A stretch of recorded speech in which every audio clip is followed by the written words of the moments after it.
वक़ास साहब, आप बिल्कुल बेफिक्र हो जाएं। कल रात मैंने हमदानी साहब का सारा ऑर्डर लगवा दिया था। जो वक्त उन्होंने दिया है ना, उस वक्त से पहले पहले उनका सारा माल तैयार हो जाएगा। मैं अपनी निगरानी में सारा काम करवा रहा हूँ। इंशाल्लाह हमदानी साहब को शिकायत का कोई मौका नहीं मिलेगा। थोड़ी देर में मैं फैक्ट्री पहुँच रहा हूँ, वहाँ पहुँच के आपको अपडेट देता हूँ। ठीक है, अल्लाह हाफिज़।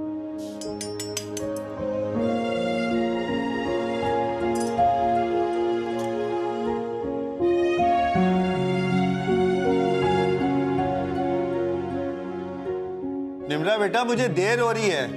मैं जा रहा हूँ फैक्ट्री में, नाश्ता कर लूंगा। जी अब्बू, बस आए। निम्रा। अब्बू सब बिल्कुल रेडी है, 2 मिनट रुक जाए, आ रही हूँ।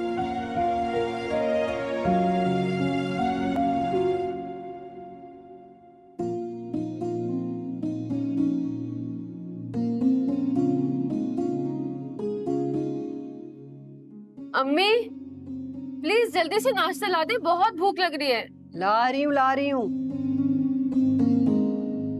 ये लो। अम्मी फिर से ऑमलेट? आपको पता तो है कि मुझे नहीं पसंद इतना ऑयली खाना, आप फिर भी रोज बना देती हैं। कभी तो शुक्र सब्र से खा लिया करो, हर बात में नुक्स निकालती हो तुम। कुछ निम्रा से ही सीख लो। उस बच्ची की जबान से मैंने कभी कोई नाशुक्री के अल्फाज नहीं सुने।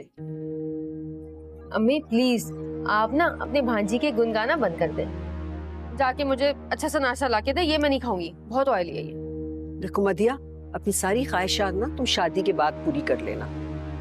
तुम अच्छी तरह से वाकिफ हो इस घर के हालात से, कितनी मुश्किल से गुजारा कर पाते हैं हम लोग। तो इसमें भी आपकी ही गलती है। पढ़ाई खत्म होने के बाद मुझे बहुत अच्छी जॉब ऑफर आई थी, वो आपने मुझे नहीं करने दी है, घर बिठा दिया मुझे। बिल्कुल सही फैसला किया था मैंने।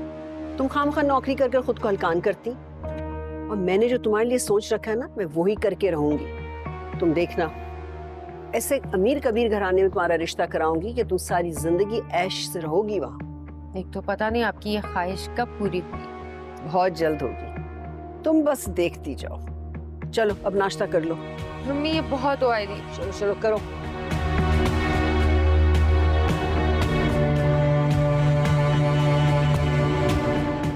बहुत काम है फैक्ट्री में, तो तुम एक काम करना कि तुम खाला की तरफ चली जाना, या फिर खाला को यहीं बुलवा लेना, ठीक है? अब्बू जी बेटा। आपको नहीं लगता आप कुछ भूल रहे हैं? भूल रहा हूँ? क्या भूल रहा हूँ? आज बरसी है अम्मी की। काश वो जिंदा होती, हमारे साथ होती। इस भयानक दिन को कौन भूल सकता है बेटा? है? याद था मुझे, लेकिन ये बताकर मैं तुम्हें अफसुर्दा करना नहीं चाहता था। अपने आप को संभालो, अल्लाह ताला की मर्जी के आगे कोई कुछ नहीं कर सकता। फरीदा की जिंदगी इतनी थी बेटा। मैंने इमाम साहब से बात की है, आज मस्जिद में फरीदा के नाम की कुरान खानी रखवाई है। अल्लाह उसकी मग़फ़िरत करे। आमीन। और हाँ, मैं तुम्हारी खाला को फोन कर दूंगा, वो यहाँ आ जाएगी, और मैं भी कोशिश करूंगा कि फैक्ट्री से जल्द यहाँ आ जाओ। ठीक है? ठीक है मेरा बच्चा। खुदा हाफिज। अल्लाह हाफिज बेटा।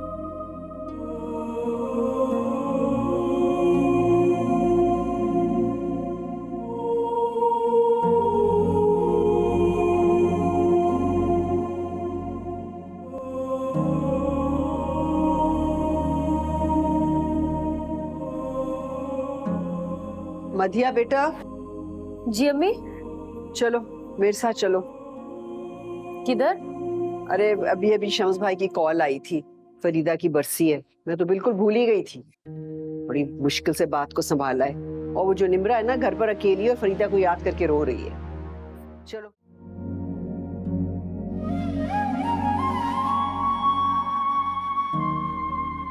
निम्रा। अरे खाला, वालेकुम सलाम। आ गए आप? शुक्र है मैं आ गई, वरना मेरी बेटी तो ऐसी हाल से बेहाल होती रहती।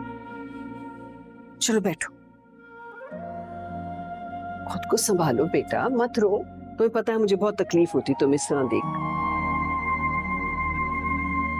आज के दिन अम्मी की बहुत याद आ रही है खाला।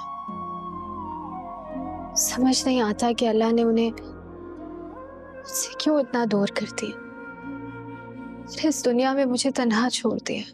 तुम तन्हा नहीं हो मेरी बच्ची, मैं तुम्हारे साथ साई की तरह हूं।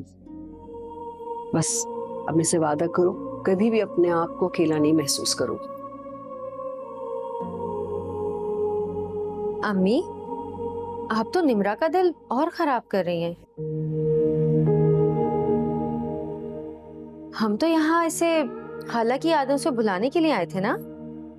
अच्छा बेटा, अच्छा सब भूल जाओ, ऐसा करते हैं बाहर चलते हैं, आउटिंग भी हो जाएगी, तुम्हें अच्छा भी लगेगा। नहीं खाला, सब्बू भी आने वाले होंगे। अम्मी की बरसी के मुनासबत से कुछ खाना बनाया था तो हम वही खा लेते हैं। ठीक है बेटा, जैसा तुम चाहो।